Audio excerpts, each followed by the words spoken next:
Hey everyone, Jason Gillette here. Today I'm making a quick tutorial video on the new 2025 Lincoln Aviator and just how to control your alarm. So what you may have found is that you left your dog in your car or your kids in your car and well, you roll the windows down. I'm not judging you here, but it's something happened and you locked it and the alarm is going off because they're moving inside of it. Or maybe you're taking a ferry and you parked the car and locked it and the car is sensing the movement of the ferry and now the alarm is going off and it keeps going off every time you lock it and you're just wondering, how can we stop this from happening? So here is what we're gonna do. We are gonna go to the little car icon. Then we are gonna go to settings. We are going to be in vehicle, which comes up automatically. We're just going to scroll down to alarm.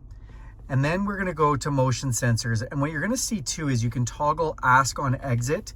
If we touch the little I here, it's going to tell you when you turn the vehicle off, displays a message asking whether you want all the alarm sensors on, motion sensors on, or all sensors on except for motion sensors off. I love this because when I leave my dog in my truck and I get out, and guys, yes, I leave the windows down, he's fine, all this stuff. But when I get out, I make sure I toggle those motion sensors off or else my alarm goes off.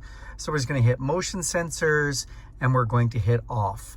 And that's going to shut off our motion sensors while we're parked on the ferry or anything else like that. Now, again, if I turn them on right now and I get back out of here, we go to the main menu. I've got the vehicle running. So I'm just going to go ahead and turn that off.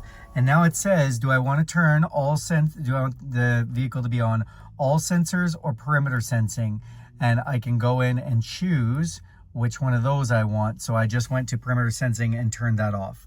All right, guys, now you know what I know. Thanks a lot for watching this tutorial video.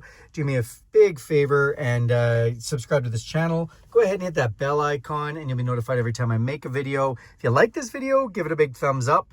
And if you want to see any other kind of content for this vehicle or anything similar, go ahead and throw that in the comments section and I'll be sure to do that right away for you guys. So thanks and have a great day.